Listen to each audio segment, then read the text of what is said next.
Hello, everyone. Hello. Hi. So I'm Carlos, and I teach English here in California for a community college and also for a private adult school. But I've had experiences in also the high school level in the past. And Miles is an aspiring language teacher specifically for Chinese.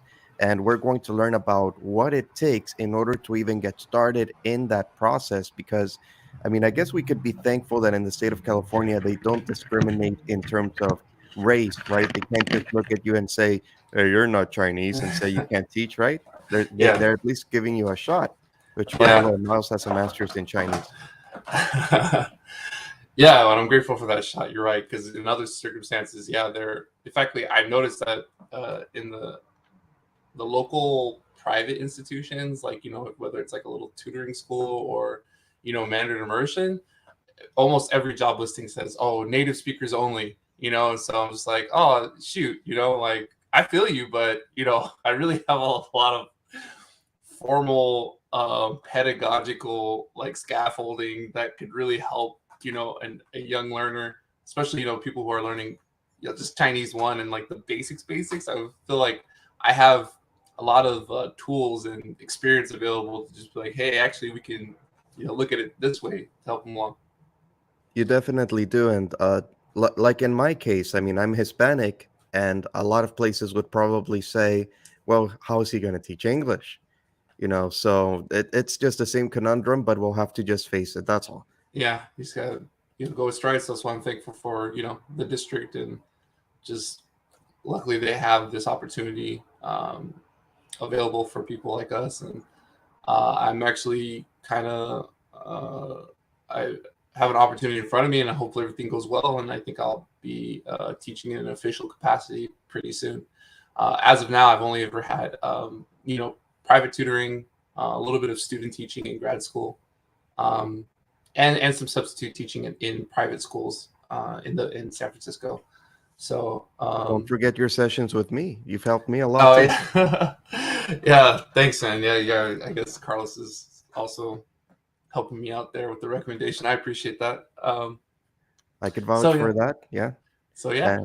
And Anyway, so yeah, today I actually kind of wanted to talk about this process that I've been going through in order to become an educator in the public school system here in California, and kind of showing how specifically it's very difficult for kind of like language teachers of languages that aren't very widely taught, and there isn't like a long history of sort of the credentialing process, which is like verifying that you know the material well enough to teach it. um, and so just kind of wanted to talk about a few points in that realm. can you show us the test? And can you tell us, is that something you can answer the questions that the test is asking? Sure, yeah, let's get to it. So the beginning of this process is what you should know about California is that in order to teach, you must be a credentialed teacher. So that's different from a private institution where they don't really care. As long as you have a degree, usually that'll suffice as the like what gives you the credentials to teach it. That is correct. However, Yes. in California, they want more. They want a formal teaching credential, and that For usually public schools, requires, right? yeah, Yeah. sorry, yeah, for public schools in California, and that requires usually extra schooling. Yeah. There are sort of alternative paths where you, for example, they have a internship program through the district, and there's also the testing. Now, I'm actually not entirely clear on the role that the CSET plays in credentialing. I've actually heard someone tell me that that is what the entire point of the credentialing program is to take the test in order to complete the test, and then that's what gives you your credential. If that's the case, then I think I'm in a good spot, and I might not have to go back to more work, more school. But I'm gonna have to clarify that and maybe bring that up I in hope another so. video. I hope so. If Yeah, we could avoid doing unnecessary coursework, spending unnecessary amounts of money to learn yeah, stuff you already know, then yeah. Oh, mm, that would be it should lovely. be avoided. Yeah. Especially because I'm more of an autodidact, and actually, I kind of get really excited and kind of high working on this stuff on my own. Right. So um, yeah, let's kind Hopefully of your like students will also have that enthusiasm for learning. Yeah, God willing, we'll see. Or at least I can. Hopefully, I could, by sharing my enthusiasm, someone might get that little spark in them. Like, oh, okay. Obviously, that's usually not the case. I know with a lot of teachers, they get jaded after their first year because they're like, man, no one cares. And I'm hoping that I can be creative enough to give people a reason to care. You know. I Anyway, think it's nice to see that sparkle in the eye of a new teacher, that enthusiasm that's already dead in me, that's already long gone and with my jadedness. It's nice to see it one more time in someone else. But I think experience will beat it out of you eventually. Unfortunately, hopefully it doesn't, but it usually does, like you said. cool. Yeah. I was half joking. Don't worry. Yeah. You No. know No. what? No. No, Scared. no, no, it's okay. Sorry, I was trying to shift to the next thing. My bad. I clicked onto the other tab and I kind of zoned out. I'm so sorry, but We're like, oh damn, what am I getting myself into here? no, no, no, no, no, no, no, no, no. Sorry about that. Yeah, I apologize for that little blip right there, but I'm still kind of fresh with the whole technology aspect of this, so forgive me. No So problem. so try to segment into over showing us like like the first steps as far as understanding the credential program. So the CTC board is like the California uh, Commission on Teaching Credentials, and long story short, because I know what my subject is, I know that I have to take this test called the CSET, which is the California Subject. Shoot, what is the? I always forget what the acronym stands for. Subject Examinations for Teachers, and so this is a more focused test on your skills in the specific subject. So it makes sense. Okay, and so in order to be uh, shoot. So for the credentialing process, I believe the required tests are the first three subtests, and then the next two subtests are for something that they call a B-clad, which is a bilingual like certification type of thing. I'm not sure what the difference is. Um, and forgive me for not being able to clarify, but there's just two different classifications of like single subject credential and this B-clad authorization. And I think the B-clad just kind of adds a little tag on your profile that you are able to, I guess, teach, but it's not quite the same as the single subject credential. I And apologize, that's a little confusing. can I ask a question too? So, Yeah, um, in addition to that, in order to teach Chinese in California, did you need a bachelor's in Chinese or a master's? Was your bachelor's also in Chinese? I forgot. correct. Yeah, my bachelor's and my master's were Chinese language and literature. Oh, gotcha. Okay. Yeah. I'm guessing that the bare minimum is the bachelor's, but I guess ultimately even that may not matter because I'm imagining someone who, for example, say you get a liberal arts degree and you were able to kind of get your credential focus in Mandarin because there are programs, credentialing programs available that are subject specific, and so I could see a person that with a liberal arts degree going to get their single subject credential in Mandarin. Right. Yeah, I think that's the thing. Yeah, Because this test would certify them for teaching it, right? correct. Okay, Correct. gotcha. Okay. All right, so we're gonna like kind of delve in to show like the so the general information. Um, so this test it consists of three separate subtests, each composed of multiple choice and constructive response questions. Each subtest is scored separately. The structure of the examination is shown in the table below. And so here are the different domains. We have the general linguistics of the target language, and that's going to be subtest 1. So I like this test because it's more focused on like the actual language skills and like how much of like vocabulary and grammar you have down. Right. Um, and actually, no, I apologize. I misspoke because that's actually more subtest 3. But this also has aspects of that. So, for example, phonology, morphology. So these are like the study of the sounds of the language and the studies of like how meaning is built in the language, how words are built. Yeah, this one I actually took, and I didn't pass the first time, and that was because I didn't like review at all. But I was only 2 points away from a passing score. And I was like, dang, man, I wish I had studied just a little bit because I could have knocked it out already, which would have been nice instead of having to go and retake it because these suckers aren't cheap. It's like $100 to Oh take it my every time. God. Yeah. So it's like, oh, man, well, that's cool. At least I know what, I'm up against. And Well, I mean, for the viewers, at least this will give them a heads up, They can't just take it. They have to study a lot, right?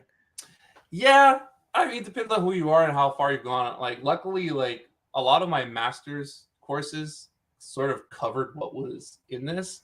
So, had I taken it fresh out of my program or even during my program, I probably could have passed it without extra study. But it Gotcha. had some time had passed after I graduated before I decided to take it. So, Gotcha. yeah. Anyway, and the exciting thing is like cool, like now that I'm getting back in my flow and back into this stuff, I picked up a new book, and it's dope because like this Chinese linguistics book is like fresh off the presses. It's a Wow. 2021 publication by some Italian authors, which I thought was really interesting, Wow. So yeah, University, I think of Milan or something like that. I was like, oh, cool, thanks for the help, man, because like this sucker didn't exist just a couple of years ago. So I was like, yes, Amazing. and it's Yeah. nice, man. Like they did a decent job with it. So I'm like, oh, great overview. So highly recommended if you want to go for some deep dives. It's Right. Chinese linguistics. Yeah, Wow, that's cool. Thanks.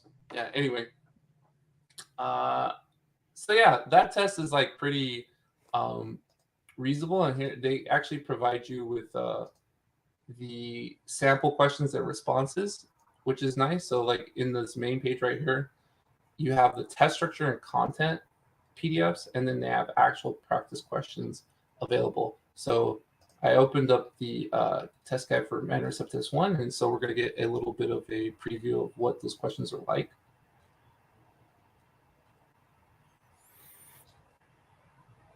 Okay, so it says, contest consists of two sections, a multiple choice question section and a constructed response assignment section. Each question in the first section is multiple choice questions with four answer choices. Read each question carefully. Try to answer all questions. In general, if you have some knowledge about a question, it's better to try to answer it. You will not be penalized for guessing. All right. So let's see. Number one, in the genetic classification of languages are classified according to geographical relationships between language populations, standard ordering of basic units of speech, shared development from an earlier common language, overlapping semantic categories of words. Is it D? Overlapping semantic categories of words. That would be my guess. I'm a little rusty on general linguistics, Does so it give you the answers? Because it's a practice, right? yeah, it gives you the answer. So let's check. You want to check? You say D. Let me Yes. look at it and see what. Well, I know it's not A. Yeah. B at times because it's hard to say like genetic. Not exactly. I wouldn't necessarily say this is genetic because completely unrelated languages can have these same structures. So that doesn't make sense. Oh, but it says the genetic classification of languages. So could that be C, shared development from an earlier common language, just like we have Proto-Indo-European to Correct. modern So that's languages? why it's a little difficult. But overlapping semantic categories of words. Now, semantic categories. Yeah, sometimes, because for example, but then that's sometimes we can have false classifications. Because for example, I could already think of what's the word between Korean and Japanese, and even to a certain extent Turkic languages, and that's why formerly in the past we had what was called the Altaic family of languages, and that would include Turkish languages with Japanese and Korean. But later on, linguists decided that that wasn't a viable language family, and then it's been like it lost popularity, and basically nowadays it's kind of like It's no not. longer considered It's, that. yeah, But so going back to the whole Japanese and Korean, they have a lot of semantic overlap. I'm sorry, uh, a lot of semantic category overlap as far as like post positions and honorifics and stuff like that. But then even then, people decided that, oh, actually, these are different, like genetically different languages. They just happen to have those similarities. But just like in genetics, when it comes to people, that only happens if you have a common ancestor. Mhm. Can't we say that with languages too? Because it says the genetic classification. Genetic. Yeah. So yeah, I think just knowing Uh, what genetic means, it's got to have common ancestor. No, so let's go see. Hopefully, we're right. yeah, I'm gonna go with C. And you know what they say? It's always C. It's always C. So where is it at? Come on. Where are we at? C, baby. Yeah, see? Yeah, we got it. See, he's got to read a little more carefully. There we go. See? There we go. So page Now 14. people got a taste of how it's like to actually work through a Yeah, problem from this test. yeah. Cool. Sorry, here we go. Number 2. Which of the following reduplications is correct?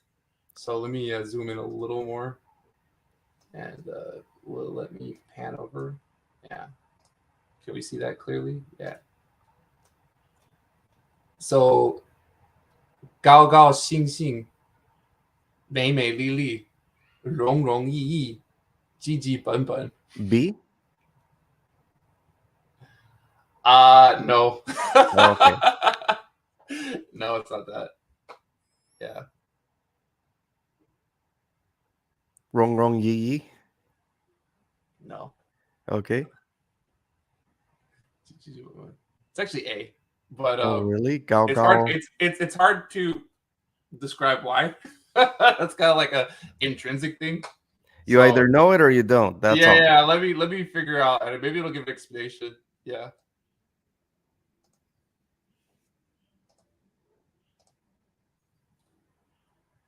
Yeah. Let's see what it provides explanation. In Chinese language, some adjectives can be doubled in order to give the adjective increased emphasis. Among alternatives, only A is such an adjective.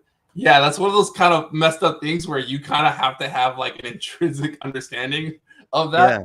I don't have a clear cut explanation why that one goes and the other ones don't. It's a Even matter of that explanation isn't clear. It's just some sort of fancy way of saying it just is, bro. yeah, and no, and that's what makes this test insane, bro. This test is not it's not foreign friendly. Like if you're not a native speaker and it's all a bunch of like what they call hanshu, which is like kind of like implied knowledge, like common sense to them, they're like you're screwed. You're like you're this is not set up for anyone else to succeed. It's almost like So a type that's of their indirect way of discriminating. yeah, and I'm Wow. sure it wasn't intentional, but Gotcha. I can tell. In fact, later on, I want to get into how the fact that it occurred to me that there was no oversight in the construction of this test, You and I'm could going to tell? explain why. Oh no, I 100% I Okay. can tell. I'm going to, All and I right, have gotcha. proof. I have proof right here in my hands. So anyway, so we could just sorry. I just want to cover one more time the other the other domains. So literary and cultural texts and traditions, and then cultural analysis and comparisons. Now, this one is probably going to be the hardest one, only because I have no way of knowing what they're going to cover. Yeah, yeah. It's kind That of could be brutal. anything. Yeah, like with these ones, I'm like, okay, cool. I got the book, and I kind of We're have a going to general. analyze culture and Yeah, compare it. What part of culture? Compare it to what? what exactly, dude? It's brutal. Like, dude, that's so messed up. Review culture. What Mhm. part? Yep. And then I think this is going to be the easiest, most cut and dry, most straightforward one. In fact, I should probably go take this one soon. Yeah. But this one is messing me up a little bit. So let's see what kind of this is. So in the description, um, so this is the description for a subset 2: literary and cultural texts and traditions, cultural analysis and comparisons, content domains for subject matter understanding world languages. Okay, so candidates demonstrated broad, and boy do they mean broad, man. They're not playing when they say broad. Yeah. Broad and deep knowledge of literary and cultural texts and traditions and of their context at post-secondary level.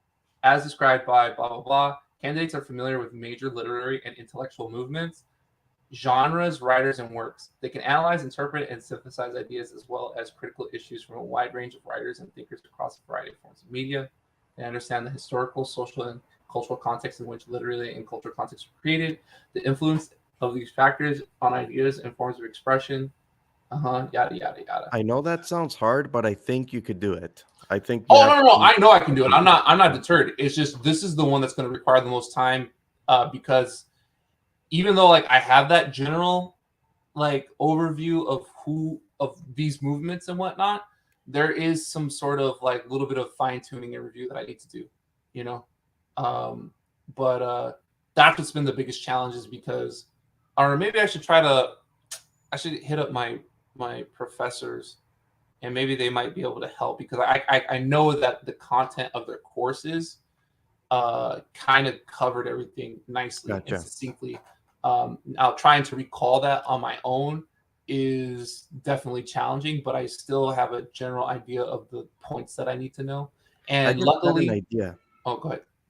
How about if during some of our live streams, you could actually review some of these things as we're streaming? Because I would also like to learn about that. I'm curious That would about be that for you. fresh. Actually, dude, I'm glad you brought that up. That's actually tight. Yeah, I want to do that.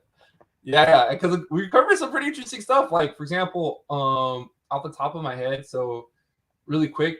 So anyway, so let's read this and I'll show you like the example question and then how I segued into reviewing stuff that I had already learned. So major movements, genres, writers, and works demonstrate and understand major movements, genres, writers, and works in the literature. Okay, historical, social. Okay, we got that. And then analysis of literature and cultural texts, analyze and interpret a wide range of literary and cultural texts. Okay. Oh, this is another fun one for me. Evaluate the use of the language, register and function. That was actually kind of my bread and butter. I had a lot of fun doing that, Hmm. especially in relations because like when we were studying modern Shanghainese literature, Hmm. um, we kind of covered these two things a lot in respects to that uh, genre. Um, but anyway, so Yeah, in the oh, go ahead. because believe it or not, I'm super curious about stuff like this. Like, part of me wishes that there could be some alternative universe where I majored in Chinese too, like you did. But of course, in life, you can only pick one thing. Yeah, But yeah, so like this would be, I'm being selfish here. This would be my way of learning what I didn't have a chance to learn. You know what I mean? yeah, that sounds good.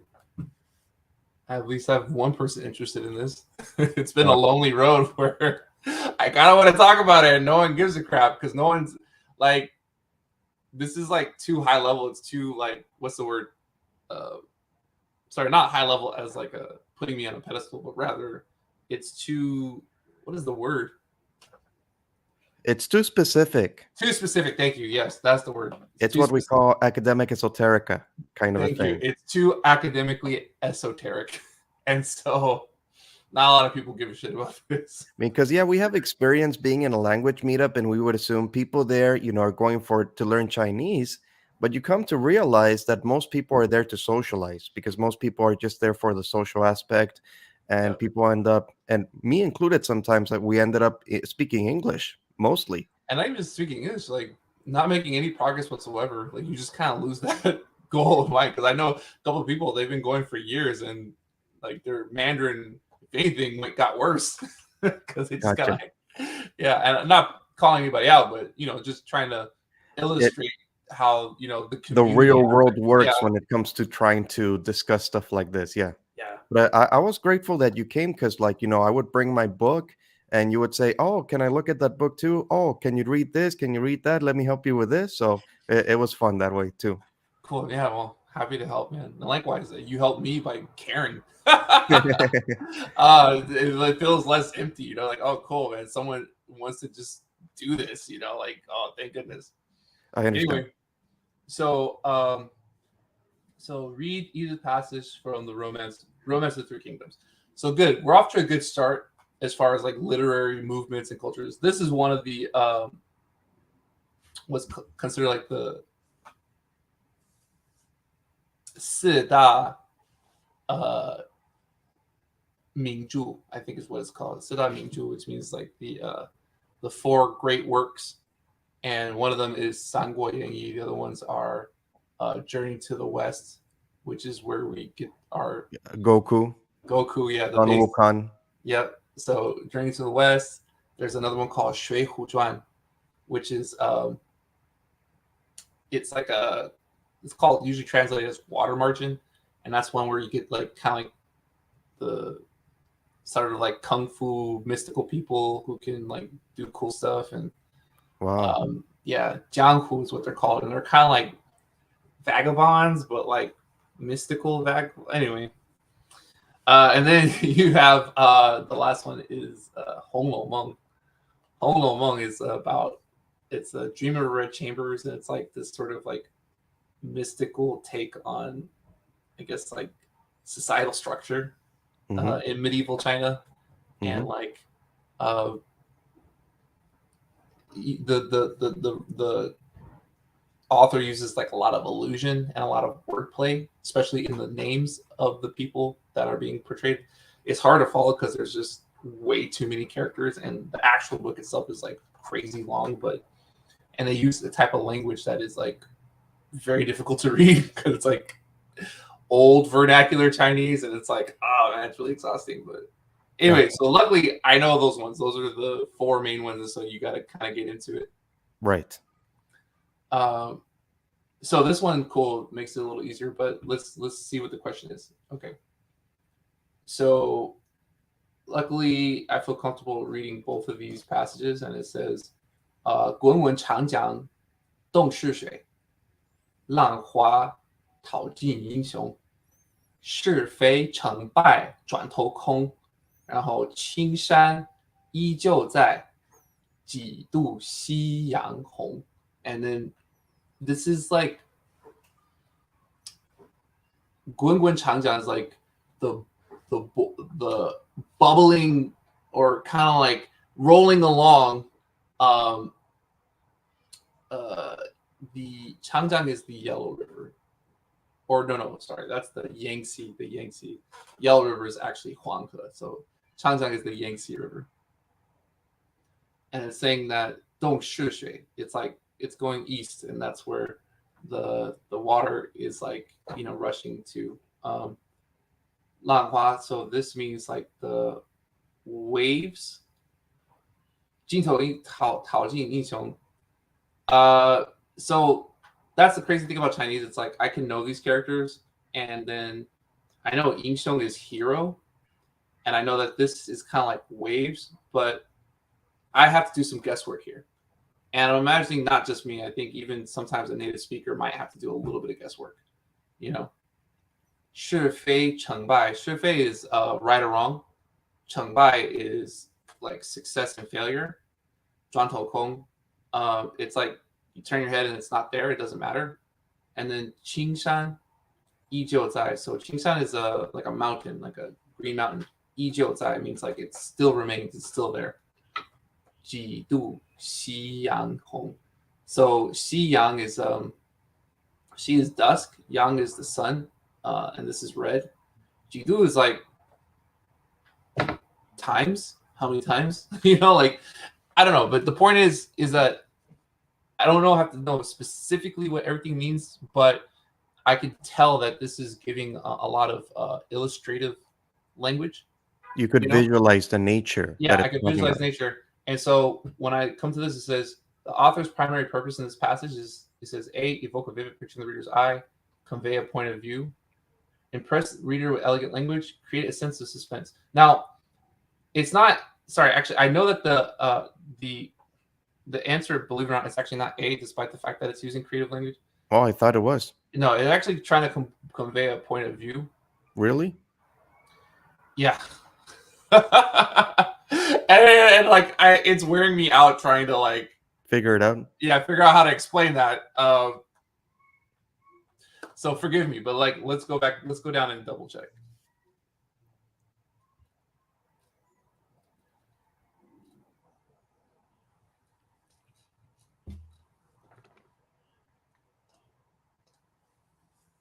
Yeah. So yeah, it says the author wants to help the reader to see that the human endeavor is fleeting and insignificant when viewed from the perspective of eternal things of nature, such as great rivers, tides, and mountains. Yeah, yeah. Anyway, so yeah, that's hard, man. That's very hard to to know that. Luckily, like I guess I studied long enough where I have a little bit of the like intrinsic feel for it to be able to decipher that. But yeah, I'm concerned that it's going to take a lot of extra study in a lot of broad areas to sort of cover this specific test. Um, but I'm thankful for my program once again, man. These are really well versed professors, man. These guys were hard hitters, and they really got me prepared for, for example, Wang Wei. Uh, this is one of the major Chinese poets, and so I kind of already knew that I had to know about him. Mm. And the other one is Li Bai, which even Li Bai's work is also respected and taught in even like Japan and Korea. So I'm gonna have to definitely know his stuff as well. Yes. But okay, anyway, that was a lot. And I think we got the general gist for today about, at least subtest 1 and subtest 2, the type of stuff that we get to go over. Oh yeah, I have a question. So, is this test preparing you to teach native Chinese speakers or students in high school who are curious about the Chinese language? I think it doesn't matter. It's just high school level. Because So if it's not whoever enrolls, then it's fine. because if it's not native speakers, then I question how much they would want to get into specific poets besides actually going into sentence structure and greetings, the basics first. No, I know, and that's the irony of it all. Like, so when it comes to like basic sentence structure, there's no question that I have What it takes. we have the skills to do that, but they really just want you to be an authoritative figure on Right, this, and gotcha. especially it's necessary if you're teaching AP level. Right. And the places that that you apply to in the district, I think they want you to be able to cover AP level. Gotcha. And luckily, I've gone through the actual AP test book. And so it's pretty heavy, man. There's a lot of very difficult stuff That's in right. there. And Yeah. it kind of blows my mind that they would have that. But I guess it is sort of, maybe they're expecting more native speakers to take the AP test and not non-native speakers, which makes sense because I can't see how many non-native speakers in high school Would get to that yeah, level. we'll get to that Right. level. Yeah, so it kind of makes sense. And by the way, guys, AP means advanced placement. It's when you're taking courses in high school that are equivalent to courses in college already. No. Yeah, cool. And so the last thing that I wanted to bring up is, so in the general information, so they provided, so the annotated list of resources to try to help along with preparing for the test. So for test 1, we have the general linguistics and then the linguistics of the target language. These are all okay. Second language acquisition, introduction to language, sure, they cover the stuff necessary, which is great. Those are recommended books? Yeah. Okay. Okay, now we get into a problem when we start getting into the linguistics of the target language. So this book, that's the first one listed, and this book is listed multiple times throughout this, and I'll just bring it up again. So you're going to have to get it. I got it, and that's the problem. This sucker, it doesn't cover anything. What the heck? It's just a basic like language primer, and like the print is horrific. Like Why do they reference it then? Exactly, because there's no oversight. No one cares. No one was there to be like, nah, that doesn't make sense. Okay, gotcha. They just kind of just threw it on there, and then they made this the authoritative test, and no one's questioning it because I guess native speakers are allowed to, like, I guess they're able to sort of get around it. It's like general knowledge where it's like, okay, whatever, I don't have to worry about this. And it sucks. It's like like unintentional like discrimination. It's like there's not a fair chance for the rest of us, but there still is, luckily, because I feel like like luckily my college courses got me prepared to deal with this, but Right. still sucks, that this is totally whack, There's And for no example, excuse for no oversight because, I mean, they could have gotten someone from some sort of college to just review this, right? yeah, but no, no. In fact, I'm curious. I'm like, should I make a stink? Should I like whistleblow? I'm like, because Nah, nah. here's From the my thing. Oh, go ahead. point of view, at this time, at least just take the test and pass it. Go through what you need to do. In the future, once you have, a good position and you're set, then yeah, sure, you can blow a whistle. But that's just my point of view because I feel like we could get distracted with this and this and that, but nothing's perfect. It's like we just have to, roll with it and see how far we can make I progress. agree. I agree. I agree. There's no sense in complaining. There's none. I look at this as an assignment, and I'm happy to, uh, you know, go ahead and challenge myself. Because uh, it still stands that I should be able to teach in a capacity that anyone else who's passed this test, Yeah, can't. And so I'm like, yeah, that makes sense. So I'm fine by that. But still got to point out where like, oh, that kind of sucks. Like, and then for example, the other book that it has, Understanding Guide to Uses of the Language, they totally just picked the most random book that they could think of and be like, yeah, this is going to teach you the linguistics of the target language. sure. Not at all. This is just it's just lists a bunch of random characters. It So you doesn't had talk. to get a real Yeah, linguistic book in yeah, order and to make luckily, up for that. and luckily they had it, and it was just published last year. So I'm like, oh, thank God, like, Good. yeah, it's crazy. And so, like, going back down, like cultural analysis and comparisons. Okay, the same book is listed, and then they're asking questions about Wang Wei. Wang Wei is never mentioned in this book, not once. And so I'm like, what the heck? Yeah, that's ridiculous. Yeah, it sucks, dude. And crazy. So this book is from 1976, right?